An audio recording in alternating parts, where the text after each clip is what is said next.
జయ శ్రీకృష్ణ. శుక్లాంబరధరం విష్ణుం శశివర్ణం చతుర్భుజం ప్రసన్నవదనం ధ్యాయేత్ సర్వ విఘ్నోపశాంతయే. కృష్ణాయ వాసుదేవాయ దేవకీ నందనాయ చ నందగోపకుమారాయ గోవిందాయ నమో నమః. మహాకవి శ్రీ బొమ్మెర పోతనామాత్య ప్రణీత శ్రీ మహాభాగవతం చదువుతున్నాం. చతుర్థ స్కంధంలో ఉన్నాం. విదురునికి మైత్రేయ మహర్షి పృథు చక్రవర్తి యొక్క గాథను వివరించారు. పృథు చక్రవర్తి, అర్చి మహాదేవి వారిద్దరూ కూడా ఈ లోకాన్ని వదిలిపెట్టి మోక్షాన్ని పొందారు. ఆ తర్వాత జరిగిన గాథ ఏమిటి అని విదురుడు అడిగినప్పుడు చెప్పడం మొదలెట్టారు మైత్రేయ మహర్షి. పృథు మహారాజుకు అర్చి మహాదేవికి జన్మించిన విజితాశ్వుడు పృథువు తర్వాత రాజయ్యాడు. విజితాశ్వుడు గొప్ప కీర్తినే సంపదగా కలిగి, పృథు చక్రవర్తి కీర్తి ఉన్నప్పటికీ విజితాశ్వుడికి కూడా చాలా కీర్తి ఉంది. పృథువుతో సమానుడై శౌర్య ధైర్యాది గుణాలతో నాయకుడై ప్రకాశించాడు అని మైత్రేయ మహర్షి చెప్తున్నారు. విను మంతర్ధాన గతిందనరు సునాసీరు వలన దగ విజితాశ్వన్ డును మరి ఎంతర్ధానుండను పేర ప్రసిద్ధుడయ్య నతి చతురుండై. పృథు చక్రవర్తి అశ్వమేధ యాగం చేస్తున్నప్పుడు 100వ అశ్వమేధ యాగం దగ్గర ఇంద్రుడు పృథు చక్రవర్తి యొక్క అశ్వాన్ని అపహరించుకొని మాయమైపోయాడు, అంతర్ధానం అయ్యాడు. అప్పుడు విజితాశ్వుడు కూడా, ఆయనకు కూడా పృథు చక్రవర్తి కుమారుడు, ఈ అశ్వాన్ని రక్షిస్తూ వెళ్ళాడు. విజితాశ్వుడు కూడా అంతర్ధానం అయిపోయి ఇంద్రుని ఆ విద్యతో వెంటబడి యాగాశ్వాన్ని వెనక్కి తీసుకొచ్చాడు. అందుచేత అంతర్ధానుడు అనే బిరుదనామం కలిగింది విజితాశ్వుడికి. అశ్వాన్ని జయించి తీర్చాడు కాబట్టి అతనికి విజితాశ్వుడు అనే పేరు కూడా కలిగింది అని స్థిరమతి రాజ్యాభిషిక్తుండయ్యమ్మేటి సమమతి నయ్యను జన్మలైన హర్యస్వునకు సమాదరమునందూర్పు దక్షిణ దిశదగా ధూమ్రకేశునకును బరగంగ వృకునకు పశ్చిమ భాగంబు ద్రవిణ కర్ధి ఉత్తరపు దిశను గొమరొప్ప నలూరనకు పంచి ఇచ్చి స్వకాంత అయినట్టి శిఖండినికిని మనుజ యోనిని జనింపుడనుచుమన్ను పలికినట్టి వశిష్ఠు శాపమున చేసి పూని త్రేతాగ్నులగున లతనికి పుత్రులగుతూ జనన మందురి సజ్జన స్తవ్య చరిత. మైత్రేయ మహర్షి విదురుడితో చెప్తున్నాడు. రాజ్య పట్టాభిషిక్తుడైన విజితాశ్వుడు స్థిర బుద్ధితో పాటు సమచిత్తం కూడా కలవాడు. ఆయన తనొక్కడే పరిపాలించాల సామ్రాజ్యాన్ని. తన సోదరులైన హర్యశ్వునికి తూర్పు దిక్కు రాజ్యాన్ని ఇచ్చేశాడు. ధూమ్రకేశునికి దక్షిణ దిక్కును ఇచ్చాడు. వృక్కునికి పడమటి దిక్కును ఇచ్చాడు. ద్రవిణునకు ఉత్తర దిక్కును పంచిచ్చాడు. పూర్వం వశిష్ఠ మహర్షి మానవులుగా జన్మించండి అని త్రేతాగ్నులకు ఇచ్చిన శాపం వల్ల విజితాశ్వని భార్య అయిన శిఖండిని ద్వారా త్రేతాగ్నులు జన్మించారు. హర్యశ్వుడు అంటే ఆకు పచ్చని గుర్రం కలవాడని అర్థం. సూర్యునికి ఉన్న పేర్లలో హర్యస్వ అనే శబ్దం ఒకటి ఉంది. అది హర్యస్వునికి తూర్పు దిక్కిచ్చాడు కదా, అలాగే పచ్చని ప్రకృతికి ఆత్మ, దీని ప్రతీకార్థం. ధూమ్రకేశుడు అంటే పొగచూరిన కేశాలు కలవాడు అంటే దక్షిణ దిక్కుకి అధిపతి ధూమ్రకేశుడు, యముడే అతను, నియతికి కాలగతికి ప్రతీక. పశ్చిమ దిక్కుకు అధిపతి వృకుడు, వృకం అంటే తోడేలు, జరాధిపతి అయిన వరుణుడే వృకుడు.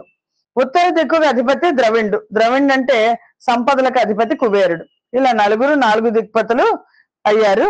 ఈ విజితాసుడు తన సోదరులు హర్యస్వునికి, ధూమ్రకేశునికి, వృక్కునికి, ద్రవిణునికి ఉత్తర దిక్కును పంచిచ్చారు. ఇతనికి శిఖండిని ద్వారా త్రేతాగ్నులు జన్మించారు. వాళ్ళు పావకుడు, పవమానుడు, శుచి అనే పేర్లతో మానవులై పుట్టి స్వీయ ప్రభావంతో మళ్ళా అగ్నులుగా రూపొంది యథాస్థానాలకు వెళ్ళిపోయారు. ఆ తర్వాత అతడు నభస్వతి అనేడి ద్వితీయ పత్ని వలనను హవిర్ధానుడు నా సుతుగని విజితాశ్వండ నత వైమతుడు రాజ్యవర్తనము గలపోయన్. విజితాశ్వనికి నభస్వతి అనే రెండో భార్య ఉంది. ఆ శిఖండిని మొదటి భార్య, నభస్వతి రెండో భార్య. ఆ రెండో భార్య వల్ల హవిర్ధానుడు అనే సుతుడు జన్మించాడు. అతడు శత్రువుల్ని జయించి రాజ్యాన్ని చక్కగా పరిపాలించాడు. అంటే విజితాశ్వని తర్వాత పరిపాలించిన వాడు హవిర్ధానుడు. విమలాత్మ కరాదానము దమ శుల్కాధికము గరము దారుణమని ధైర్యమునన్ దీర్ఘముఖ వ్యాజమునన్ దద్వర్తనంబు సమమతి విడిచన్ అని ఓ విమలాత్మ విదురుడితో చెప్తున్నాడు మైత్రేయ మహర్షి. పన్నులు వసూలు చేయడం, ఆంక్షలు విధించి సుంకాలు స్వీకరించడం ఇదంతా దారుణమైన కృత్యం అని భావించి విజితాసుడు పన్నులు వసూలు చేయడం వదిలేశాడు. సమబుద్ధితో దీర్ఘ సత్రయాగ మిషతో ప్రజలకు మొత్తం సంపదనంతా కూడా అధీనం చేశాడు. అలా విడిచిపెట్టి అతడు ఆత్మదర్శనుండై చతురత పరమాత్మ హంసు సర్వేశ్వరు దత్క్రతువున యజించి కుశలాద్భుత యోగ సమాధి ముక్తి పొందే మహాత్మా. ఆత్మజ్ఞుడై విజితాసుడు ఏం చేశాడంటే హవిర్ధానుడికి రాజ్యం ఇచ్చేశాడు. ఆత్మజ్ఞుడై సర్వేశ్వరుడు హంస స్వరూపుడైన పరమాత్మను ఆ యజ్ఞంలో అర్చించి అత్యద్భుతమైన యోగ సమాధి చేత ముక్తిని పొందాడు. ఆ తర్వాత విజితాత్ముడు పరలోకగతుడు అయిపోయిన తర్వాత విజితాసుని కొడుకైన హవిర్ధానుడు తన భార్య అయిన హవిర్ధాని వలన బర్హిష్మదుడు, గయుడు, శుక్రుడు, కృష్ణుడు, సత్యుడు, జితవ్రతుడు అనే 6 పుత్రుల్ని పొందాడు. ధ్రువుడి యొక్క వంశాన్ని గురించి చెప్తున్నారు. సంతత సవన దీక్షాశాలి ఎగుతూ ధరాతలం బెల్లను క్రతువులకును విలసిల్లు యజనశాలలు వేరు వేర కల్పించి యజ్ఞములు గావించుచుండి చిరకీర్తి అతడు ప్రాచీనాగ్ర కుశలచే క్షితి తలం బెల్లనా శృతము చేయ వసుధ ఎల్లను యజ్ఞవాటమై విలసిల్లి సత్క్రియాకాండ నిష్ణాతుడగుతూ శుభగ యోగ సమాధి నిష్ఠుడు ప్రజాపతి యగునని తన్ను జనము నుతింప వెలయనట్టి ఘనుడు హవిర్ధాని అఖిల జగతి బరపి కుశలను ప్రాచీన బర్హి అయ్యే అని ఆ హవిర్ధానుడి గురించి చెప్తున్నాడు. హవిర్ధానుని సంతానం బర్హిష్మదుడు. అతను నిరంతరం యజ్ఞ దీక్షాశాలి భూతలం అంతా యజ్ఞ యాగాది క్రతువులు విలసిల్లేలాగా యజ్ఞశాలని మొత్తం భూమంతా కూడా ప్రత్యేకంగా నిర్మింపజేశాడు. తూర్పు దిశగా సాగిన కొసలగల దర్భల్ని భూమండలం అంతా పరిచాడు. ధరాచక్రం అంతా యజ్ఞవాటి విలసిల్లింది. సత్కర్మలను ఆచరించడంలో దీక్ష వహించి సౌభాగ్యదాయకమైన యోగ విద్య ద్వారా పొందిన సమాధి నిష్ఠతో నిశ్చలుడై ప్రజల చేత యోగ సమాధి నిష్ఠుడు ప్రజాపతి అని కీర్తించబడ్డాడు. ఇలా దర్భలని భూమండలం అంతా పరిచిన బర్హిష్మతుడు అతను ప్రాచీన బర్హి అని పేరు పొందాడు. ఇతను హవిర్ధానుని సంతానం. హవిర్ధానుడు ఎవరి సంతానము? విజితాశ్వుడి సంతానం. విజితాశ్వుడు ఎవరి సంతానం? పృథు చక్రవర్తి సంతానం అని అలా ప్రాచీన బర్హి అని పేరు పొందాడు. ఇంకా అతను అలవడనే సతీమణి సమంచిత లీల వివాహ వేళ నుత్కలిత ప్రదక్షిణంబులిడగాగని హవ్యవహండు దొల్లి ఇమ్ముల శుకి చూచి మోహమును పొందిన రీతి విమోహి అయ్యే నా లలిత వినూత్న భూషణ అలంకృత చారు శుభాంగి వెండియన్. పూర్వం అగ్నిహోత్రుడు వివాహ సమయంలో తనకు ప్రదర్శనం చేస్తున్న శుకి అనే కన్యను చూసి మోహపడ్డట. అలాగే ప్రాచీన బర్హి కూడా సముద్రుడి కూతురైన శతధృతి అనే కన్యను చూసి మోహించాడు. లలితము వినూత్నములైన ఆభరణాలను అలంకరించుకొని ప్రకాశించే ఆ శతధృతిని వివాహమాడాడు ఇతను. అలా ప్రాచీన బర్హి వివాహమాడి సురుచిర భంగిన సతి కిశోర వయ పరిపాకయై రణద్వరమణి హేమనూపుర రవంబు సలంగగనాడుచున్ దివాకర రుచి రేఖ నొప్పసగా గాంచి వినిర్జితులైరి దేవ కిన్నెర నరసిద్ధ సాధ్యముని నాగ నభశ్చర ముఖ్యులందరున్. నవయవ్వనవతి అయిన శతధృతి ఆవిడని ఈ ప్రాచీన బర్హి వివాహమాడాడు. వివాహమాడి ఆవిడ సూర్యకాంతిలాగా ప్రకాశిస్తోందట. ధరించిన మణులు, బంగారు టందులు, సముద్రుడి కుమార్తె కదా, అందుకని శబ్దం చేస్తుంటే ఆమె ఆడుతుంటే చూసి దేవతలు, కిన్నెరలు, నరులు, సిద్ధులు, సాధ్యులు, మునులు, నాగలోకవాసులు ఆకాశంలో సంచరించేవారు అంతా ఆమె సౌందర్య విలాసం చేత చాలా ఆశ్చర్యపోయారట. ఇంతేసి సౌందర్య రాశి అని. అలాంటి సౌందర్య కానీ సముద్రుని పుత్రిక అయిన శతధృతిని వివాహం బ్రహ్మ ఆదేశానుసారం ప్రాచీన బర్హితో జరిగింది. ఆ శతధృతి వల్ల ప్రాచీన బర్హికి 10 మంది కొడుకులు కలిగారు. వాళ్ళే ప్రచేతసులు. అసలు ఈ కథ అంతా ఎందుకు చెప్తున్నారు మైత్రేయ మహర్షి అంటే, ప్రచేతసులు ఒక యజ్ఞం చేశారు. ఆ యజ్ఞంలో ధ్రువుడి చరిత్రను నాగరాజ మహర్షి పాడారు. అంటే అసలు ప్రచేతసులు ఎవరు అని విదురుడు అడిగాడు. అడిగిన దానికి సమాధానం చెప్పారు. ఈ శతధృతి ప్రాచీన బర్హికి శతధృతి వల్ల 10 మంది కొడుకులు పుట్టారు. వాళ్లే ప్రచేతసులు. ఒకే వ్రతము ఒకే పేరు కలిగి ధర్మం యొక్క పారాన్ని చూసిన వాళ్ళు ఆ ప్రచేతసులు. తండ్రి చేత ఆజ్ఞాపించబడి తపస్సు చేసి ప్రజా సృష్టిని కొనసాగించడానికి అడవికి బయలుదేరారు. అలా బయలుదేరి వెళ్లే సమయంలో మార్గంలో రుద్రుడు ప్రసన్నుడై ప్రచేతసులకు సాక్షాత్కరించాడు. ప్రచేతసులు ప్రాచీన బర్హి యొక్క కుమారులు, శతధృతి వల్ల పుట్టారు. వాళ్ళందరూ తపస్సు చేసుకోవడానికి అడవికి వెళ్ళిపోతుంటే మధ్య మార్గంలో రుద్రుడు వాళ్ళకి ప్రసన్నుడై సాక్షాత్కరించాడు. రుద్రుని ఉపదేశానుసారం ప్రచేతసులు తపఃపతి అయిన ఆ తపస్సులన్నిటికీ మూలమైన నారాయణుణ్ణి జప ధ్యాన పూజ నియమాలతో 10,000 దివ్య సంవత్సరాలు పూజించారు అని చెప్పేసరికి మైత్రేయ మహర్షిని విదురుడు ఇలా అడిగాడు. తాపసోత్తమ ప్రచేతసులకు నా వన మార్గంబు నందు నా భర్గుతోడ సంగమా మెట్లయ్యే ప్రసన్నుడై హరుడెద్ది తివుట వారలకు ఉపదేశమిచ్చే జీవరాశులకు నా శివుతోడి సంగంబు గడు దుర్లభంబి జగమునందు జర్చింప నమ్మేటి సన్మునీంద్రులకును సంచిత ధ్యాన గోచరుడు కాని పుడమి ప్రత్యక్షమునగానబడడు మరియు నంచితాత్మ సదా రాముడఖిల లోక రక్షణంబుగా విరూపాక్షుడాత్మ శక్తితో కూడి జగతిపై సంచరించు అని. ఎప్పుడైతే ప్రచేతసులు తపస్సు చేసుకోవడానికి వెళ్తుంటే రుద్రుడు ప్రత్యక్షమయ్యి నారాయణుడి గురించి తపస్సు చెయ్యండి, పూజలు చెయ్యండి అని చెప్పాడు. ఆ ఉపదేశం తీసుకొని ప్రచేతసులు 10,000 దివ్య సంవత్సరాలు నారాయణుడిని పూజించారు అనేసరికి విదురుడు వెంటనే అడిగాడు, అసలు ప్రచేతసులకు ఎందుకు రుద్రుడు కనిపించాడు? తాపసోత్తమ, వాళ్ళు అడవికి వెళ్తుంటే ప్రచేతసులకు అసలు ఈశ్వరుణ్ణి ఎలా కలిశారు వాళ్ళు? ఎందుకంటే సాధ్యం అవదు కదా, ఎంతో తపస్సు చేస్తే తప్ప ఈశ్వరుడి ప్రత్యక్షం అవడు. ప్రసన్నుడైన హరుడు వాళ్ళకి చేసిన ఉపదేశం ఏంటి? జీవరాశులకు ఈ జగత్తులో శివుణ్ణి కలవడం చాలా కష్టం కదా, సన్మునీంద్రులకైనా ధ్యానంలోనే గోచరిస్తాడు కదా, ప్రత్యక్షంగా కనిపించాడు కదా. ఆత్మారాముడై అఖిల లోక సంరక్షణార్థమై ఆత్మశక్తితో కూడి సర్వత్రా సంచరించే రుద్రుడు ఈ ప్రచేతసులు ఏం పుణ్యం చేసుకున్నారని వీళ్ళకి కనిపించారు అని అన్నప్పుడు మనం ఈ సంచికలో రుద్రుడు ప్రచేతసులకు యోగాదేశము అనే స్తోత్రాన్ని తెలపడం మనం చూస్తున్నాం. అని కావున భగవంతుండును దేవాధీశుండునైన దేవుని సంగం వెరవన ఘటించెను ఆ విధమంతైను తెలియనానతి నీవే. ఓ మైత్రేయ మహర్షి, భగవంతుడు దేవతలకు అధిపతి అయిన ఆ మహాదేవుని సాంగత్యం, అతనితో సమాధానం, సత్సంగం, ఈ ప్రచేతసులకు వాళ్ళు ఏం పుణ్యం చేసుకున్నారు? వాళ్ళు ప్రాచీన బర్హికి పుట్టారు, వాళ్ళకి ఏ విధంగా సాధ్యపడింది? ఆ వివరం అంతా నాకు తెలియచెప్పాల్సింది అని మైత్రేయ మహర్షిని కోరాడు.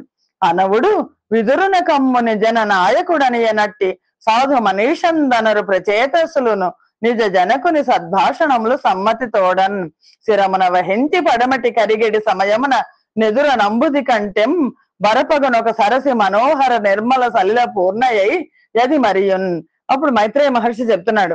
అలా ప్రశ్నించిన విదురుడితో మైత్రేయ మహర్షి ఇలా అంటున్నారు, జ్ఞాన సంపన్నులు ప్రచేతసులేమి సామాన్యులు కాదు, వాళ్ళు తన తండ్రి మాటలు శిరసావహించారు, జ్ఞాన సంపన్నులు వాళ్ళు తపస్సు చేసుకోవడానికి పడమటి దిక్కుగా వెళ్ళిపోతున్నారు. అలా వెళ్తుంటే సముద్రం కంటే విస్తారమైన ఒక పెద్ద సరస్సును చూశారు. ఆ సరస్సు మనోహరంగా నిర్మలమైన జలంతో నిండి ప్రకాశిస్తోంది. ఆ ప్రచేతసులు ఎలా రుద్రుణ్ణి కలిశారు అన్నది చెప్తున్నారు మైత్రేయ మహర్షి.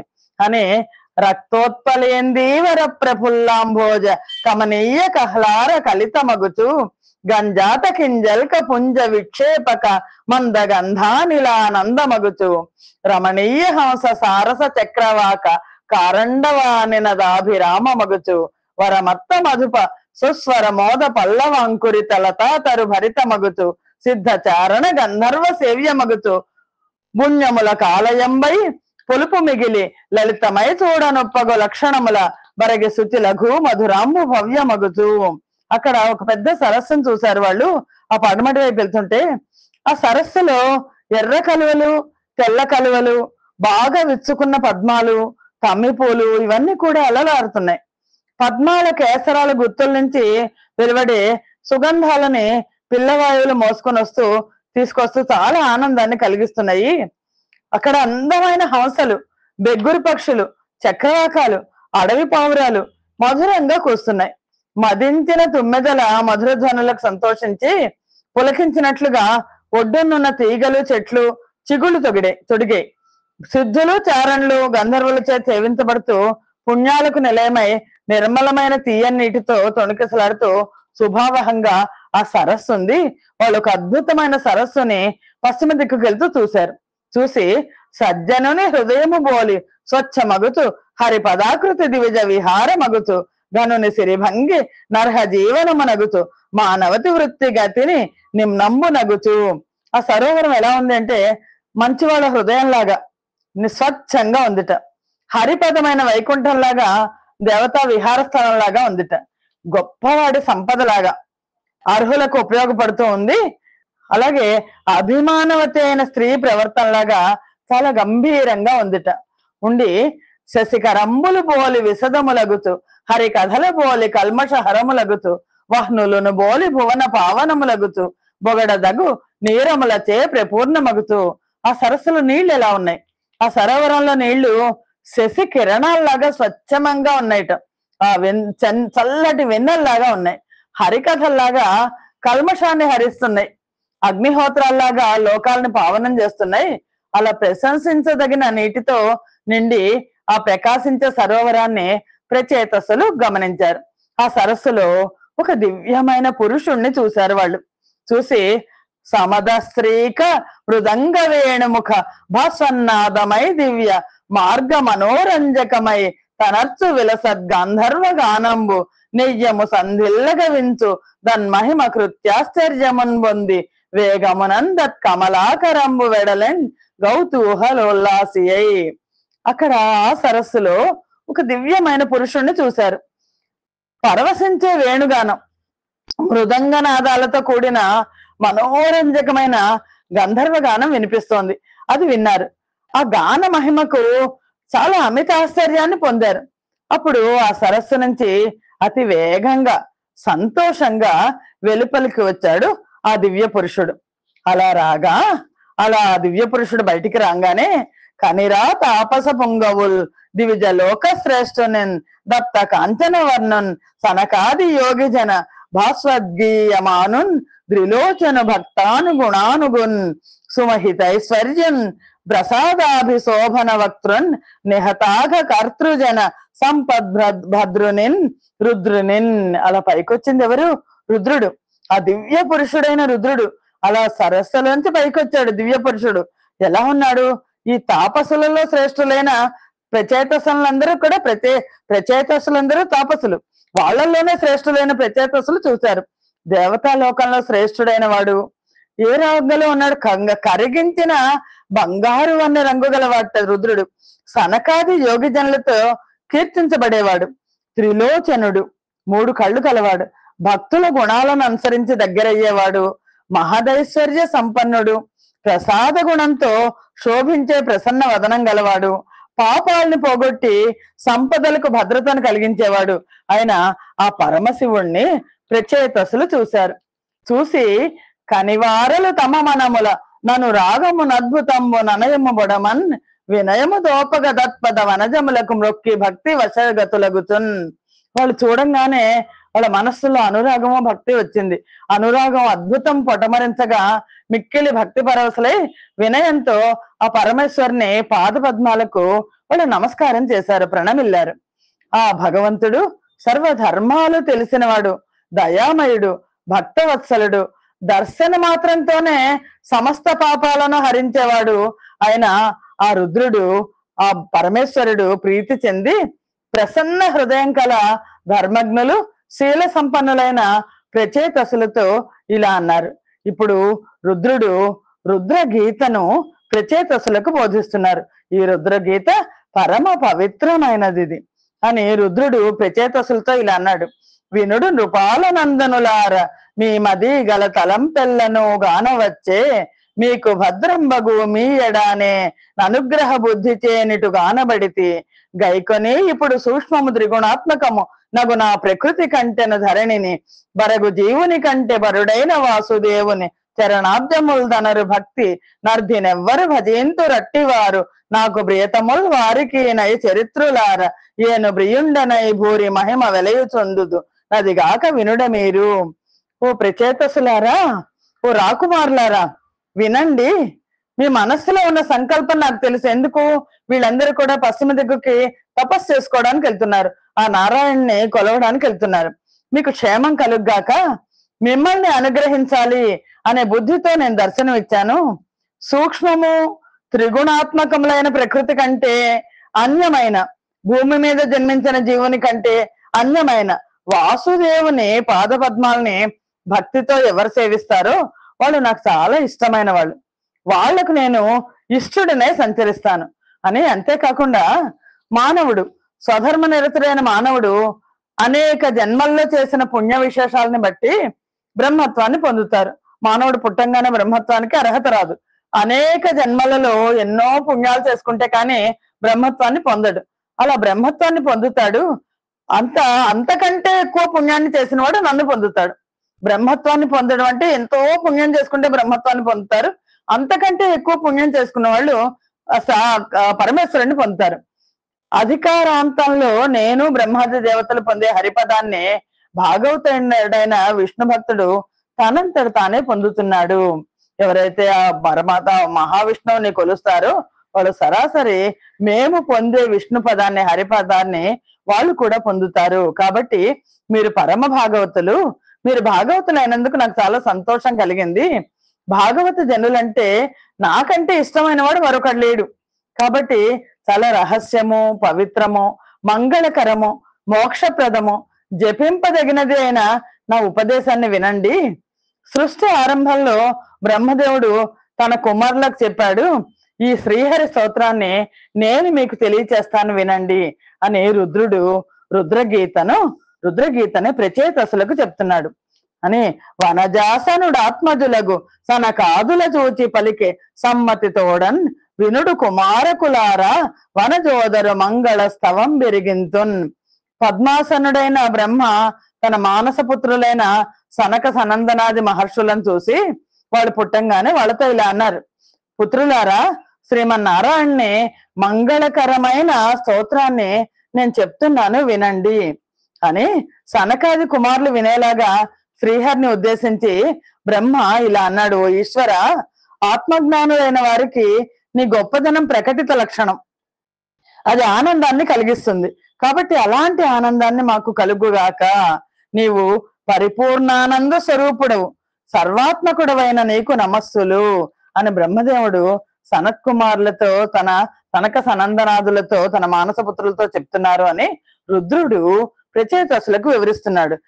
వివరించి ఆ బ్రహ్మదేవుడు చేసిన స్తోత్రాన్ని తిరిగి మళ్ళా రుద్రుడు వీళ్ళందరికీ కూడా తెలియచేస్తున్నారు, ఉపదేశిస్తున్నారు.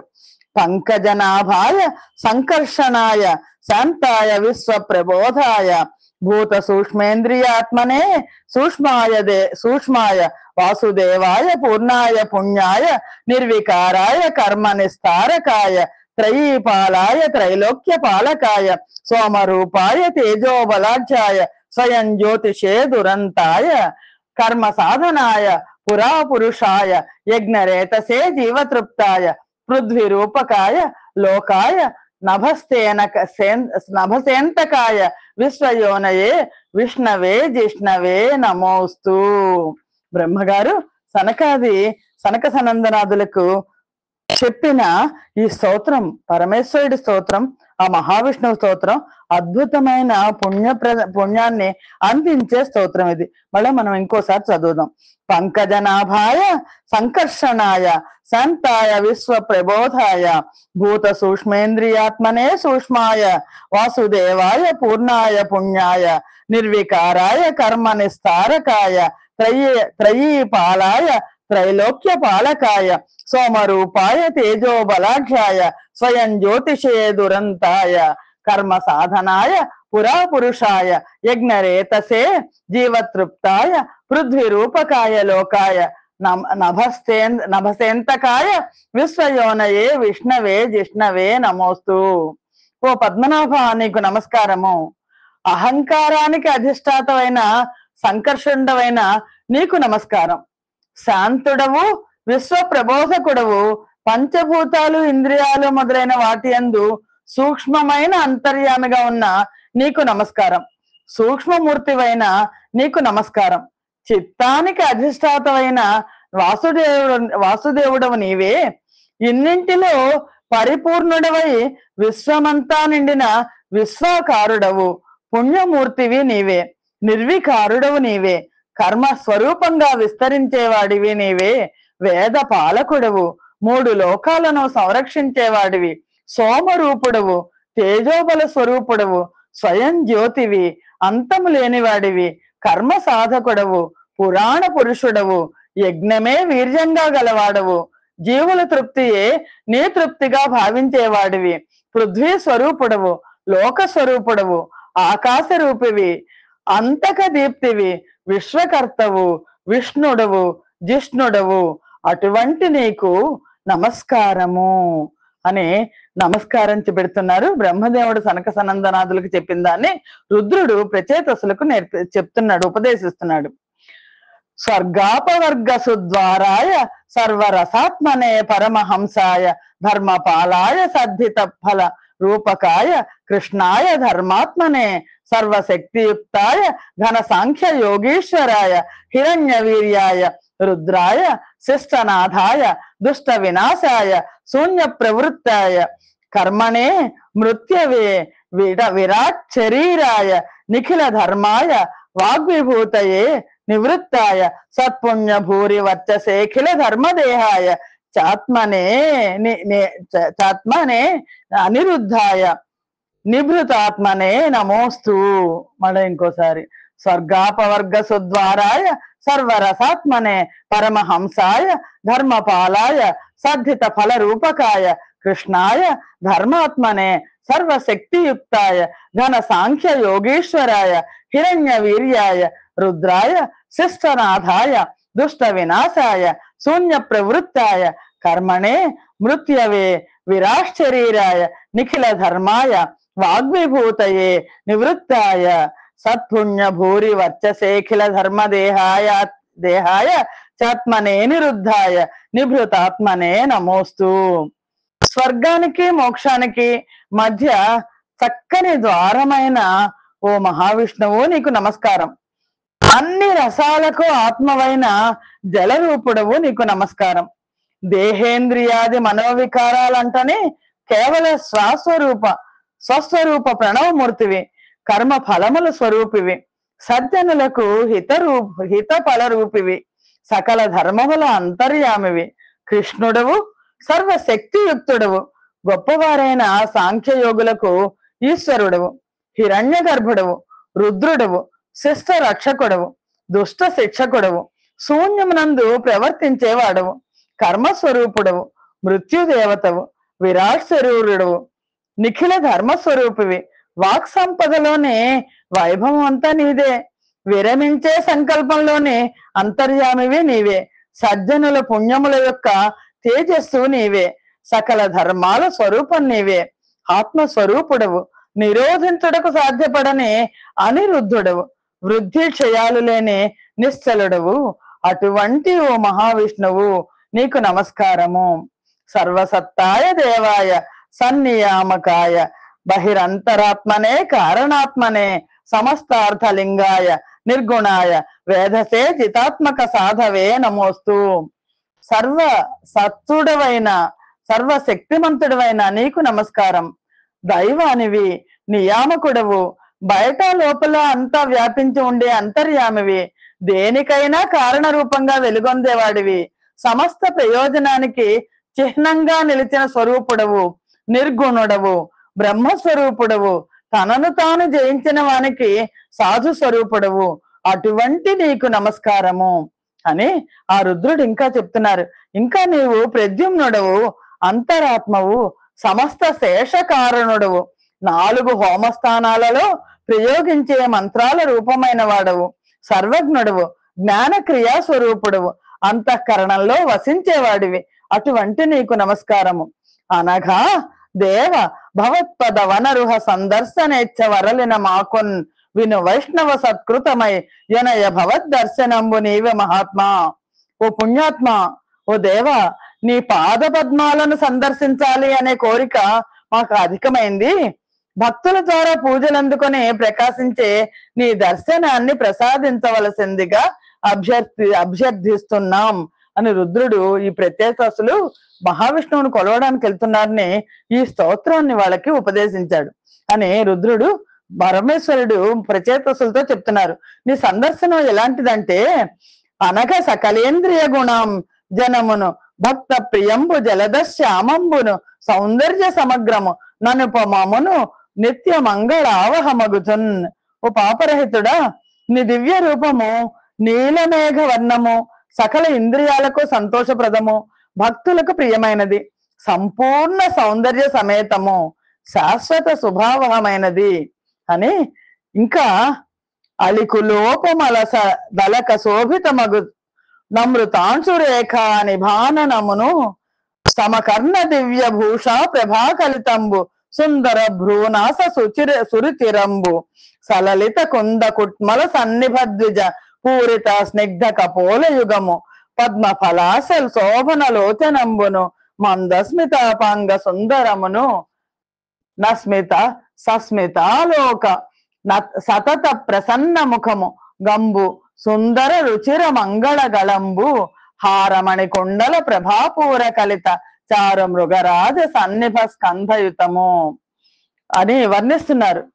తుమ్మెదల గుంపుల్లాగా కదులుతున్నట్టున్న ముంగుర్లు, చంద్రరేఖ వంటి నుదురు, దివ్య భూషణాల కాంతులతో ప్రకాశించే చెవులు, అందమైన కనుబొమ్మలు. ఎందుకంటే వాళ్ళందరూ దర్శనం కోసం వెళ్తున్నారు. దర్శనం ఎలా ఉంటుందో చెప్పేస్తున్నారు పరమేశ్వరుడు. సొగసైన ముక్కు, మల్లె మొగ్గల వంటి తెల్లని పలువరుస, నిగ్గుదేరిన చెక్కిళ్ళు, తమ్మిరేకుల్లా ప్రకాశించే కళ్ళు, చిరునవ్వులు తొణికసలాడే కటాక్షాలు, చిరునవ్వులు చిందించే చూపులతో కూడిన ప్రసన్నమైన ముఖము, శంఖం వంటి సుందరమైన కంఠం, హారాలు మణికుండలాలు వెదజల్లే కాంతులతో ప్రకాశించే భుజాలు, సింహం లాంటి నడుంతో ఉన్న నీ రూపం శోభిస్తోంది అని పరమేశ్వరుడు ఆ కృష్ణ పరమాత్మ గురించి చెప్తున్నారు. మహావిష్ణువు గురించి. శంఖ చక్ర గదా పద్మాలు ధరించిన 4 చేతులు కలవాడివు. వైజయంతి అనే వనమాలికను, కౌస్తుభమణిని, లక్ష్మీదేవి అనే రత్నపు రద్దాన్ని వక్షస్థలాన్ని ధరించావు. నిత్యానపాయని అయిన లక్ష్మితో కూడిన విష్ణుని వక్షస్థలం గీటు రాయిలా ఉంది. విశ్వాస నిశ్వాసాలతో కదులుతూ 3 ముడతలతో పొట్ట అలరారుతూ ఉంటుంది. నీటి సుడిగుండంలాగా లోతైన నాభిరంధ్రం ఉంది. ఈ వెలువడిన సృష్టినంతటిని మళ్ళీ తనలోకే ప్రవేశింపచేసేలా ఉంది. పద్మకేసరాల వలె ప్రకాశించే పట్టు పీతాంబరం, బంగారు మొలనూలు నల్లని బహిష్టమైన పిరుదులపై అలరాడుతుంటాయి. నల్లని అరటి బోదల్లాగా మెరుగులు చిమ్మే తొడలు అందమైన పిక్కలతో ఉప్పుతుంటాయి. మోకాటి చిప్పల దిగువన కనిపించే చిన్న గుంటలు, పద్మపత్రాలు లాంటి పాదాలు, నా మనస్సులోని చీకటిని పోగొట్టి నిర్మలమైన చంద్రవంక లాంటి గోరు, అలాగే కిరీటము, కుండలాలు, కంఠహారాలు, ముత్యాల దండలు, భుజకీర్తులు, కంకణాలు, ఉంగరాలు, మణులు తాపిన అందెలు మొదలైన వివిధ భూషణాల చేత అలంకరించబడి నతులై నమస్కరించిన వారి సమస్త భయాలను పోగొట్టి భక్తుల మనస్సులను హరించేది, సర్వ మంగళాలకు నిలయమైంది నీ రూపం, నీ దివ్యమైన రూపం.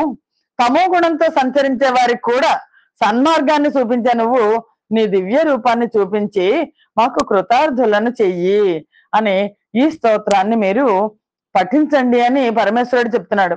ఆత్మకు పరిశుద్ధి నర్ధించు వారికి స్వీయ వస్తువు భవ దివ్యమూర్తి వ్యంచిత స్వర్గ రాజ్యాభిషిక్తునకైన సమధిక స్పృహణీయ తముడవీవు సద్భక్తియుత భక్త జన సులభుండవు దుష్టాత్ములకు గడు దుర్లభుండ ఆత్మ దర్శనులకు నరయ గమ్యుండవు నయ్యర్ధి విలసిల్లు ధనగ చరిత ఇట్టి నిఖిల దురారాధ్యు నీసు నిన్ను నెరయ సుజనులకైన వర్ణింపరాదు వరలనెవ్వడు పూజించు వాడు విడువదాలునే పద్మదళ నేత్ర సచ్చరిత్ర. ఓ పద్మదళ నేత్ర స్తోత్రం, మరొక స్తోత్రం చెప్తున్నారు. పుణ్య చరిత్ర, మనస్సును పవిత్రం చేయాలని కోరుకునే వారికి నీ దివ్యమైన మూర్తి ధ్యానింపదగిన వస్తువు. స్వర్గరాజ్యాభిషిక్తుడైన వాడికి కూడా మిక్కిలి కోరదగిన వాడవు నువ్వు. సద్భక్తి కల భక్తజనులకు సులభమైన వాడివి. దుష్టాత్మలకు నువ్వు అసలు దొరకవు, దుర్లభుడవు.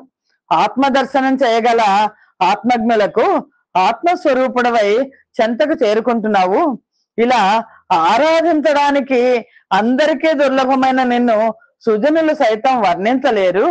నిన్ను పూజించేవాడు ఎవడు కూడా నిన్ను విడవలేడు. ఎనసిన భక్తి యోగమున నే భవదీయ పదాబ్జముందగా ననయము గోరువాడు చటులాగ్రహ భీషణ వీర్య శౌర్య తర్జనములచే ననూనగతి సర్వ జగంబులు సంహరించు నయ్యనుపముడైన కాలుని భయంబును బొందడు సొమ్ము కావునన్. నిన్నెవరైతే నీ నీ చెంత చేరతారో వాళ్ళకి యముడికి కూడా భయపడాల్సిన అవసరం ఉండదు. విస్తరించిన భక్తి యోగంతో నీ పాద పద్మాలను పొందాలని కోరేవాడు తీవ్రమైన కోపంతో భయంకరంగా బల శౌర్యాలతో భయపడుతూ సర్వలోకాలను ధ్వంసం చేసే యమధర్మరాజు ఉన్నారు కదా, ఆ యమధర్మరాజు కూడా భయపడాల్సిన అవసరం లేదు.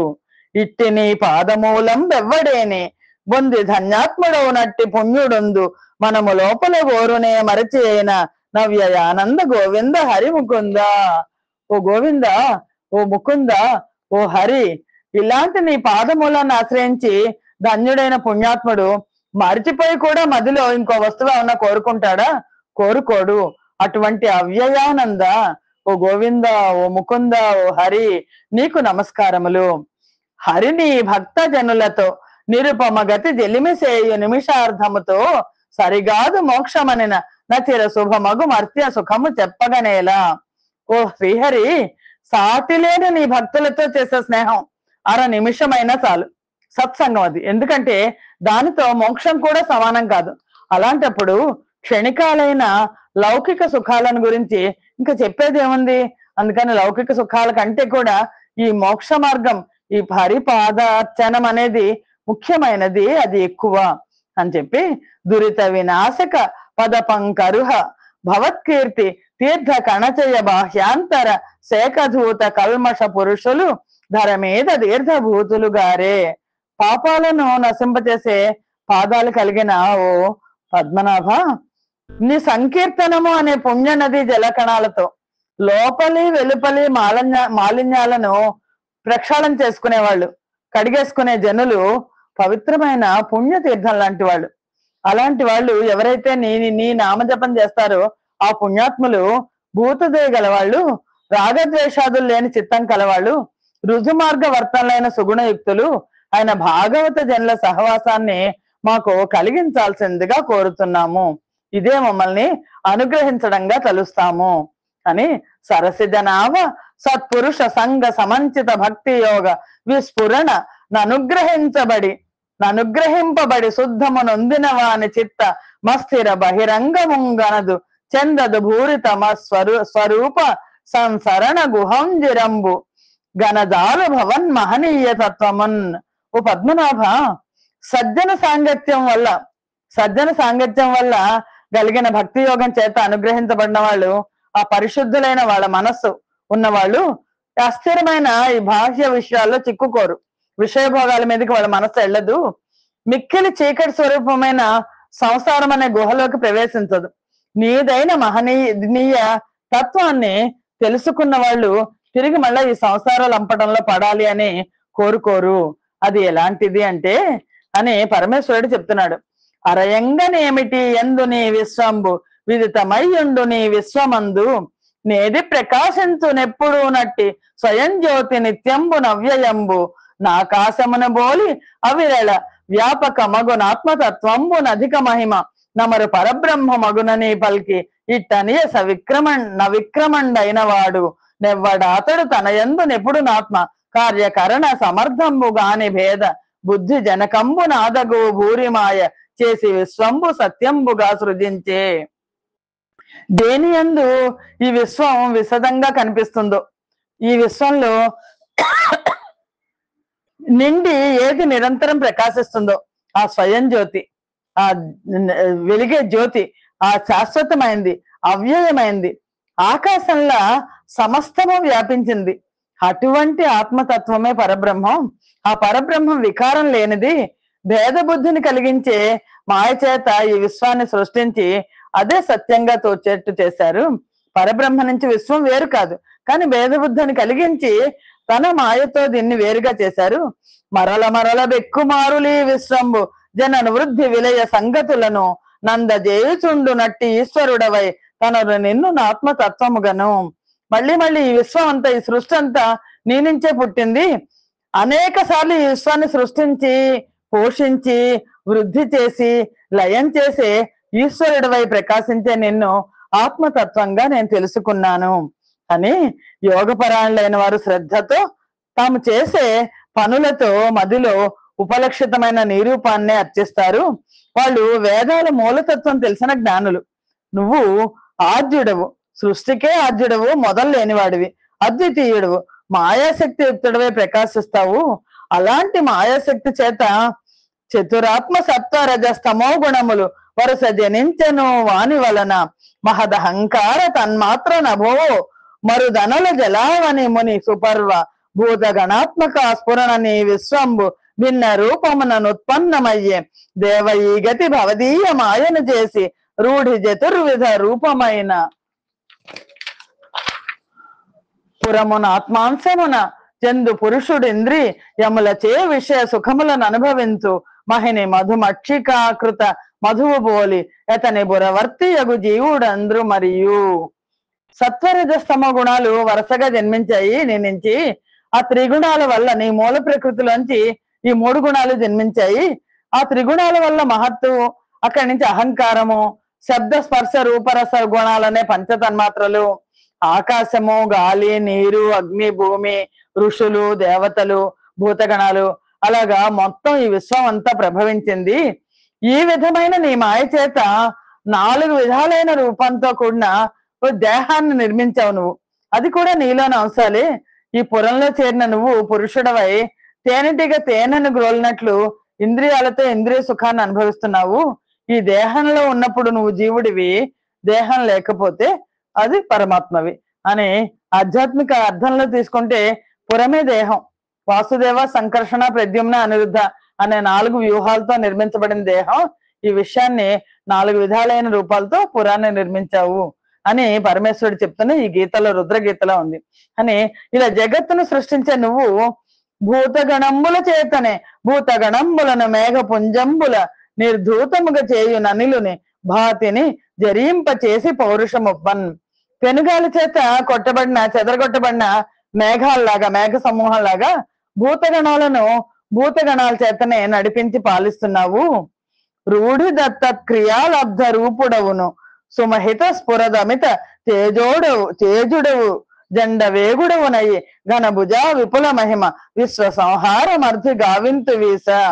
నువ్వు చాలా ఖచ్చితంగా రూఢంగా ఆయా పనులకు ఆయా రూపాలను ధరించి ప్రకాశించే గొప్ప తేజస్సుతో, తీవ్ర వేగంతో, గొప్ప భుజబలంతో ఈ విశ్వాన్ని నువ్వు ఉపసంహరిస్తావు కూడా.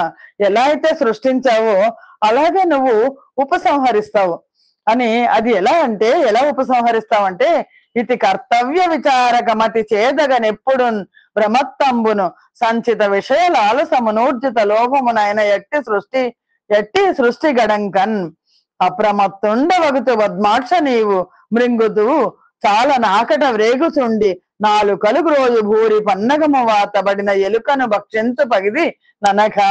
ఓ పద్మాక్ష, కూడబెట్టుకున్న లోభంతో కర్తవ్య విచారణ చేయలేని ఈ సృష్టిని అప్రమత్తుడివై నువ్వు నశింపజేస్తావు. ఎలా అంటే, ఆకలి బాధతో తల్లడిల్లే పెనుపాము నాలుకలు చాచి దాని నోట పడిన ఎలకలాగా ఈ సృష్టి మొత్తం అంతా కూడా నీ నోట్లో పడి అది నువ్వు మింగేస్తావు ఈ సృష్టిని అని. అనిశము నస్మదీయ గురుడైన సరోరుహ సంభవుండు మనువులు ఆత్మ సంశయము మాని భజించు భవత్ పదాబ్జముల్ మనమున నిలిపి యుష్మదవమాన మహావ్యధ చెందునట్టి సజ్జనుడు పరిత్యజించునే భుజంగమ తల్పక భక్త కల్పక. ఓ శేషతల్ప సాయి, ఓ భక్త కల్పద్రుమ, భక్తులకు కల్పవృక్షం. నా తండ్రి అయిన బ్రహ్మదేవుడు మనువులు మనస్సులో సందేహాన్ని వీడి దృఢ విశ్వాసంతో నీ పాద పద్మాలనే మనసులో నిలుపుకొని భజిస్తున్నారు. నువ్వు కల్పించిన అవమానము అనే మహావ్యధను పొందినప్పటికీ సజ్జనుడు నీ పాద పద్మాలను విడిచిపెడతాడా? కాబట్టి కావున నాకును సూర్య జనావళికిని సర్వ సంశయంబులు వాపంగావనం బ్రోవనుదగు గతి నీవని వినితించునట్టి ఈ స్తవమెలమెన్. కాబట్టి నాకు విద్వజ్జనులకు సర్వ సంశయాలను పోగొట్టి రక్షించగలవాడివి నువ్వే అని రుద్రుడు, ఇక్కడ రుద్రుడు పరమేశ్వరుడు బ్రహ్మ నుంచి జన్మించిన వాడు. ఆ రుద్రుడు ప్రచేతసులకు తెలియచెప్పి ఇలా అన్నాడు, ప్రచేతసులారా, ఇటువంటి యోగ స్థితిని ఉపదేశించే యోగాదేశము అనే పేరు గల ఈ స్తోత్రాన్ని అనేక పర్యాయాలు మళ్ళీ మళ్ళీ చదివి మనస్సులో నిలుపుకొని నిశ్చలమైన బుద్ధితో విశ్వాసంతో జపించండి. స్వధర్మాచార పరాయణులై భగవంతునికి అర్పించిన ఆశయాలు కలవాళ్ళై ఈ స్తోత్రాన్ని జపిస్తూ సమస్త జీవుల్లో ఉన్న ఆ అంతర్యామిని, ఆత్మారాముని, సర్వేశ్వరుణ్ణి కీర్తిస్తూ ధ్యానశీలులై పూజించండి అని ఆ పరమేశ్వరుడు, రుద్ర రూపంలో ఉన్న పరమేశ్వరుడు ప్రచేతసులకు ఉపదేశించాడు. ఈ స్తోత్రాన్ని తొలుత భగవంతుడైన బ్రహ్మదేవుడు సృష్టిని చేయగోరి పుత్రులమైన మాకు సనందక సనందనాథులకు ఇదే సంకల్పం గల భృగు మొదలైన మునీంద్రులకు ఉపదేశించాడు.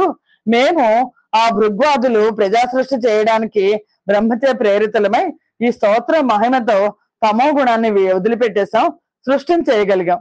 కాబట్టి వాసుదేవుని యందు ఏకాగ్ర చిత్తుడై ఈ స్తోత్రాన్ని ఎవరు జపిస్తారో వారు వెంటనే శ్రేయస్సును పొందుతారు. అజ్ఞానం అనే తెప్పను ఆధారంగా చేసుకొని బాధల సముద్రమైన సంసారాన్ని సుఖతరంగా దాటుతాడు. నాచే ఉపదేశించబడిన ఈ హరి స్తోత్రాన్ని పరమేశ్వరుడు చెప్తున్నాడు. ఆరాధించడానికి దుర్లభుడైన శ్రీహరిని ఎవరు పూజిస్తాడో వాడు శ్రేయస్సులకు ఏకాశ్రయమైన నారాయణుని వలన కోరిన కోరికలన్నీ కూడా పొందుతాడు. నాచే చెప్పబడిన ఈ స్తోత్రాన్ని ఎవరు ప్రభాత సమయాన లేచి శ్రద్ధతో అంజలి ఘటించి వింటాడు, వినిపిస్తాడు, వాడు కర్మబంధ విముక్తుడవుతాడు అని నరదేవ తనయులారా పురుషాధీశుండు పరమ పురుషుడు నగునీశ్వరు సుస్తోత్రము మీకు ఆదరమున తెలిపి తిని మీరు దద్దయి భక్తిన్. ఓ రాకుమారులారా, జీవులకు అధిపతి పరమ పురుషుడైన శ్రీహరి స్తోత్రాన్ని మీకు తెలియచేశాను. మీరు కూడా భక్తితో ఏకాగ్ర చిత్తులను సుశ్లోకులునై జపము చేయుచును గన తపమున్ గైకొని చేసిన మీకును జేకురు మహితేప్సితార్థ సిద్ధి గడంకన్.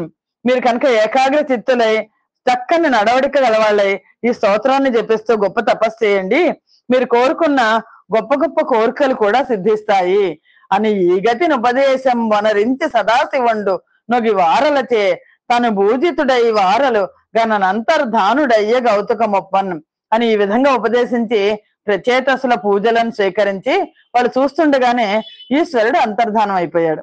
ఆ తర్వాత ఆ ప్రచేతసులు రుద్రుడు ఉపదేశించిన విష్ణు స్తోత్రాన్ని జపిస్తూ 10,000 సంవత్సరాలు నీటి మధ్యనే నిలబడి భయంకరమైన తీవ్రమైన తపస్సు చేశారు అని మైత్రేయ మహర్షి విదురుడికి బోధించాడు.